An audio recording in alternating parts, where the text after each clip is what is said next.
9 மாதங்களுக்கு பிறகு வெற்றிகரமாக பூமிக்கு திரும்பினார் சுனிதா வில்லியம்ஸ். திட்டமிட்டபடி அதிகாலை 3:27 மணிக்கு புளோரிடா கடற்பரப்பில் இறங்கியது விண்கலம்.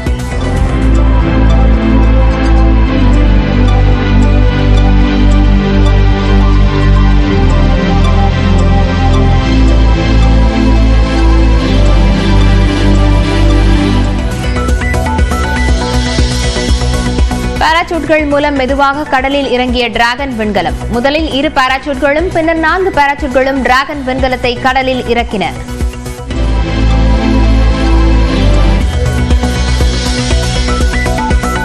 புளோரிடா கடற்பரப்பில் இறங்கிய டிராகன் விண்கலம் படகு மூலம் மீட்பு. கயிறு மூலம் இழுத்து வரப்பட்ட டிராகன் கப்பலில் ஏற்றப்பட்டது.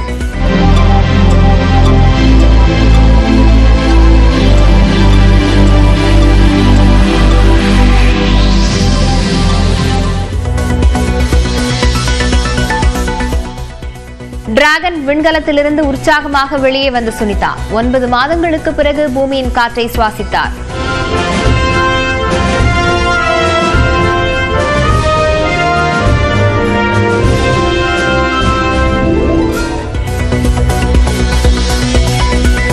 சுனிதா வில்லியம்ஸுடன் சென்ற புட்ச் வில்மோரும் வெற்றிகரமாக பூமிக்கு திரும்பினார். மேலும் 2 வீரர்களும் பத்திரமாக அழைத்து வரப்பட்டனர்.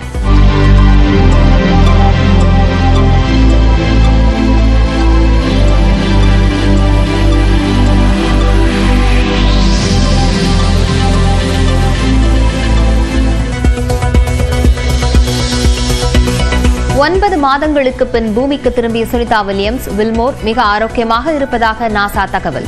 இருவரின் உடலும் புவியீர்ப்பு விசைக்கு ஏற்ப ஒத்துழைக்க தொடங்கியுள்ளதாகவும் அறிவிப்பு.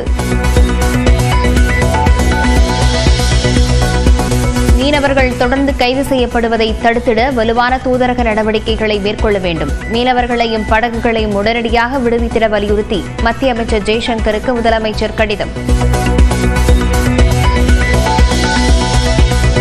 அரசு ஊழியர்கள் போராட்டத்தில் ஈடுபட்டால் ஊதியம் கிடையாது என தமிழ்நாடு அரசு எச்சரிக்கை. இன்று பணிக்கு வராத ஆசிரியர்களுக்கு ஊதியம் பிடித்தம் செய்யப்படும் எனவும் அறிவிப்பு. வாக்காளர் அடையாள அட்டையுடன் இணைக்கப்படுகிறது ஆதார் எண். விரைவில் 2 அமைப்பு அதிகாரிகளின் தொழில்நுட்ப ஆலோசனை நடக்க உள்ளதாக தேர்தல் ஆணையம் அறிவிப்பு.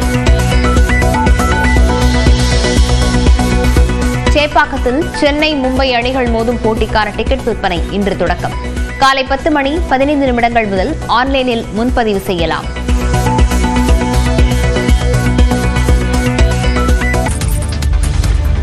சட்டப்பேரவையில் பள்ளிக்கல்வித்துறை தொடர்பான விவாதத்தில் முன்னாள் அமைச்சர் செங்கோட்டையன் பேச வாய்ப்பளிக்குமாறு எதிர்க்கட்சித் தலைவர் எடப்பாடி பழனிசாமி கேட்டுக் கொண்டார்.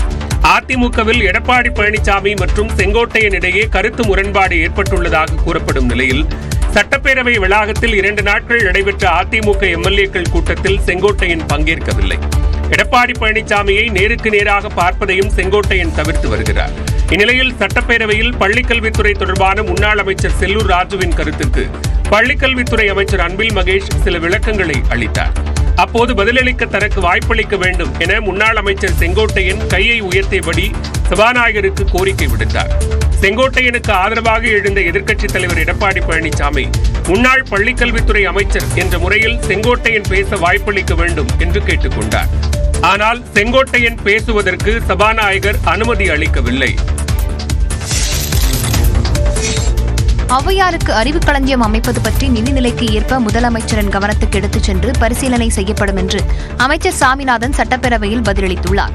வேதாரண்யம் தொகுதிக்குட்பட்ட துளசியாப்பட்டினத்தில் ஔவையார் அறிவுக் களஞ்சியம் அமைக்க அரசு முன்வருமா என்று அந்த தொகுதி எம்எல்ஏ OS மணியன் சட்டப்பேரவையில் கேள்வி எழுப்பினார். 13 கோடியில் ஔவைக்கு மணிமண்டபம் கட்டும் பணி நடைபெற்று வருகிறது. எனவே ஔவையின் அறிவு களஞ்சியம் அமைக்கும் பணியை மாண்புமிகு அமைச்சர் அவர்கள் மறுபரிசீலனை செய்வாரா என்பதை தங்கள் மூலம் அறிய விரும்புகிறேன். இதையடுத்து பேசிய நிதியமைச்சர் தங்கம் தென்னரசு ஔவையார் அறிவு களஞ்சியம் அமைக்க நடவடிக்கை எடுக்கப்படும் என்றார். இதற்கு பதிலளித்த தமிழ் வளர்ச்சித்துறை அமைச்சர் சாமிநாதன் OS மணியன் கோரிக்கையை அரசு பரிசீலனை செய்யும் என தெரிவித்தார். எதிர்காலத்தில் நம்முடைய மாண்புமிகு உறுப்பினர் சொன்ன கருத்துக்களை நிச்சயமாக பரிசீலித்து மாண்புமிகு முதலமைச்சரோடு நானும் மாண்புமிகு நிதியமைச்சரும் கலந்து பேசி அவருடைய கோரிக்கை நிறைவேறுவதற்கு தொடர்ந்து பரிசீலிப்போம்.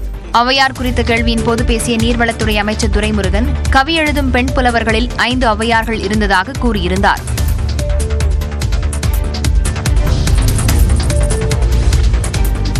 வைகை அணையில் இருந்து தண்ணீர் ஆவியாவதை தடுக்க தெர்மாக்கோல்களை போட்டு மூடியது ஏன் என்று சட்டப்பேரவையில் முன்னாள் அமைச்சர் செல்லூர் ராஜு விளக்கம் அளித்துள்ளார்.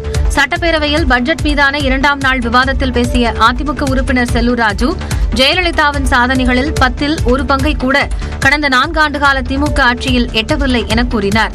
இதற்கு பதிலளித்து பேசிய அமைச்சர் TRV ராஜா, திமுக ஆட்சியில்தான் தூத்துக்குடி, மதுரை, கோவை விமான நிலைய பணிகளுக்கான நிலம் கையகப்படுத்தும் பணிகள் மேற்கொள்ளப்பட்டதாக கூறினார். தண்ணீரில் தெர்மாக்கோல் போட்டுவிடுவது எளிது என்றும் விமான நிலையம் அமைப்பது அப்படி எளிதல்ல என்றும் அமைச்சர் பதிலளித்தார். இதையடுத்து பேசிய செல்லூர் ராஜு, தெர்மாக்கோல் என தன்னை இப்படி ஓட்டுகிறீர்களே என்று ஆதங்கப்பட்டார். அதிகாரிகள் சொல்லித்தானே அமைச்சர்கள் ஆய்வுக்கு போகிறீர்கள் என கேள்வி எழுப்பிய அவர், அப்படித்தான் தானும் அதிகாரிகள் சொல்லி வைகை அணையில் நீர் ஆவியாவதை தடுக்க தெர்மாக்கோல் போட்டதாக தெரிவித்தார். தொடர்ந்து பேசிய செல்லூர் ராஜு, நிதிநிலை அறிக்கையில் அண்ணாவின் கோட்பாடுகள் குறித்து ஏதேனும் உள்ளதா என்று துருவி பார்த்ததாகவும், ஆனால் ஒன்று கூட இல்லை என்றும் விமர்சித்தார். இதற்கு பதிலளித்த அவை முன்னவர் துரைமுருகன், நிதிநிலை அறிக்கையில் தெரியவில்லை என்றால் கண் மருத்துவரை பார்த்து கண்ணாடி போட வேண்டும் என்றார். அப்போது குறுக்கிட்ட சபாநாயகர் அப்பாவு, செல்லூர் ராஜு ஏற்கனவே கண்ணாடி போட்டிருப்பதாக கூறியதும் அவையில் சிரிப்பலை எழுந்தது.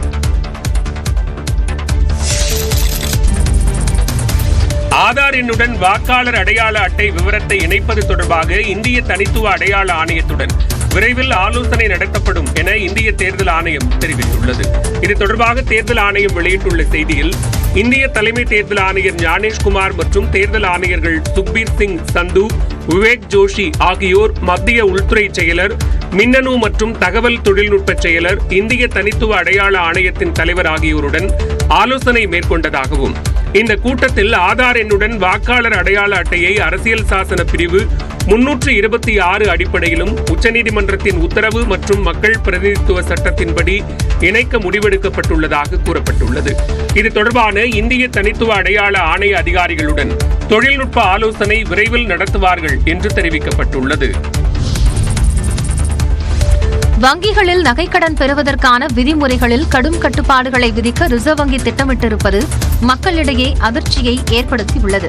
தங்க நகைக்கடன் தொடர்பான விதிமுறைகளில் திருத்தம் கொண்டுவர ரிசர்வ் வங்கி திட்டமிட்டுள்ளது. அதன்படி நகைக்கடன் வாங்கியவர்கள் அதற்கான கால அவகாசம் முடிந்ததும் முதலில் அசலுடன் வட்டியை செலுத்தி நகையை மீட்க வேண்டும் எனவும், மறுநாள்தான் நகையை மீண்டும் அடகு வைக்க முடியும் என்றும் விதியை மாற்ற இருக்கிறது. இந்த நடைமுறை அமலுக்கு வந்தால் ஏழை, எளிய மற்றும் நடுத்தர மக்கள் நகைக்கடன் பெறுவதில் கடும் நெருக்கடி ஏற்படும் நிலை உருவாகும். குறைந்த வட்டியில் பாதுகாப்பான மற்றும் நம்பகமான கடன் பெறும் வழியாக இருந்த வங்கி நகைக்கடன் முறையை ரிசர்வ் வங்கியின் இந்த முடிவு கடினமானதாக மாற்றிவிடும் என்பதால் பொதுமக்கள் விழிபிதுங்கி நிற்கும் நிலை ஏற்பட்டுள்ளது. ரிசர்வ் வங்கியின் தற்போதைய விதிமுறையின்படி ஒவ்வொரு ஆண்டும் வங்கிகளில் நகை அடகு வைத்ததற்கான வட்டியை மட்டும் செலுத்தினாலேயே அதே நாளில் நகையை மீட்டு மறு அடகு வைக்க முடியும். இதனால் ஆண்டுதோறும் வட்டி மட்டும் கட்டிவிட்டு கடனை புதுப்பித்துக் கொள்ளலாம் என்ற நம்பிக்கையில் மக்கள் இருக்கும் நிலையில் ரிசர்வ் வங்கியின் புதிய நிபந்தனையால் வெளியில் வட்டிக்கு வாங்கியாவது நகையை மீட்க வேண்டிய நிலைக்கு மக்கள் தள்ளப்படுவார்கள் என்று அச்சம் எழுந்துள்ளது. இந்த விவகாரம் தொடர்பாக நாடாளுமன்றத்தில் விவாதிக்க வேண்டும் என காங்கிரஸ் MP மாணிக்கம் தாக்கூர் நோட்டீஸ் வழங்கிய நிலையில் விவாதத்திற்கு எடுத்துக் கொள்ளப்படவில்லை.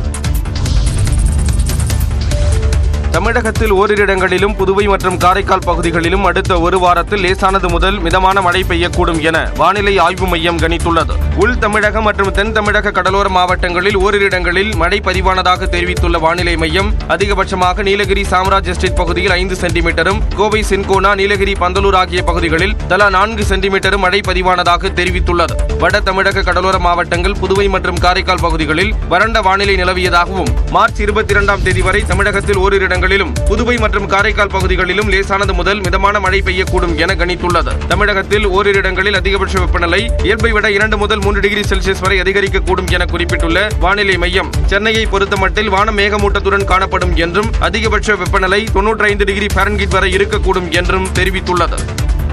முன்னாள் அமைச்சர் செல்லூர் ராஜுவை 8 ஆண்டுகளுக்கு பிறகும் துரத்தும் தெர்மாக்கோல் சம்பவத்தின் ரகசியத்தை ஒரு வழியாக அவரே போட்டுடைத்து விட்டார். விவரமாக பார்க்கலாம். 2016ஆம் ஆண்டுக்கு பிறகான அதிமுக ஆட்சி காலத்தில் ஒவ்வொரு நாளும் தலைப்புச் செய்திகளை கொடுத்த நாள்தான். அதுவும் 2017ஆம் ஆண்டு அப்போதைய கூட்டுறவுத்துறை அமைச்சராக இருந்த செல்லூர் ராஜு, வைகை ஆற்று நீர் சூரிய வெப்பத்தில் நீராவியாவதை தடுக்க ஆற்றில் தெர்மோகோல்களை வைக்கும் திட்டத்தை தொடங்கி வைத்து தெர்மோகோல்களையும் மிதக்க விட்டார்.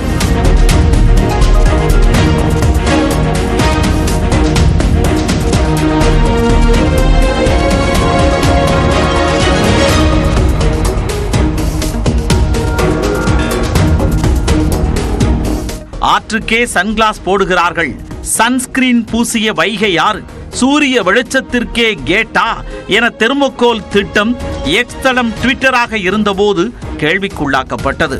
பல மீம்ஸ்களும் பறந்தன.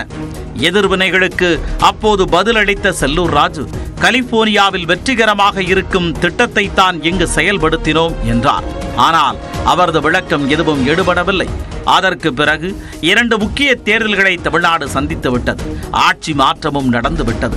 பல விந்தையான சம்பவங்களையும் தமிழ்நாட்டு மக்கள் கடந்து வந்து விட்டார்கள். ஆனால் செல்லூர் ராஜு செல்லும் இடங்களில் எல்லாம் அவரை தெர்மாக்கோல் விவகாரம் துரத்திக் கொண்டே வருகிறது. இந்நிலையில் சட்டப்பேரவையில் பேசிய செல்லூர் ராஜு, ஆட்சி முடிய ஓராண்டு காலம்தானே இருக்கிறது, பட்ஜெட்டில் குறிப்பிட்டபடி ராமேஸ்வரத்தில் எப்படி விமான நிலையம் அமைப்பீர்கள் என்று கேள்வி எழுப்பினார்.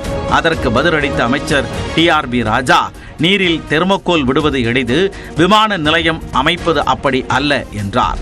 இதை கேட்டதும் திமுக உறுப்பினர்கள் மட்டுமின்றி செல்லூர் ராஜுவும் பக்கத்தில் இருந்த தங்கமணி உள்ளிட்ட சக கட்சியினரும் சேர்ந்தே சிரித்தனர்.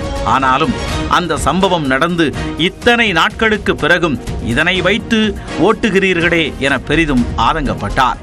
இன்னும் என்ன தெர்மாக்கோல்னு ஓட்டுறாங்க. எங்க இன்னைக்கு அமைச்சர்கள்லாம் ஒரு திட்டத்தை அதிகாரி சொல்றாங்கன்னா போய் பார்க்கறாங்க. அது மாதிரி எங்க மாவட்ட ஆட்சித்தலைவர், எங்க முதன்மை பொறியாளர் எங்களை அழைத்துட்டு போறாங்க. அது அன்னைக்கு மக்களுடைய பிரச்சனைக்காக நான் போய் கலந்துருக்கேன். அதுக்கு என்னங்க, அதை இன்னும் ஓட்டிக்கிட்டே இருந்தா என்ன அர்த்தம்? அவங்களுடைய குறைய சொல்ல முடியல, அதை பத்தி பேச முடியல, இதுக்கு இதை பற்றி பேசுகிறார்.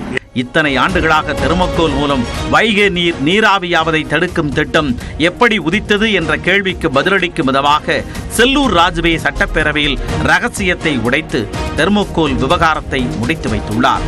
மீண்டும் பின்தொடருமா என்பதை பொறுத்திருந்துதான் பார்க்க வேண்டும்.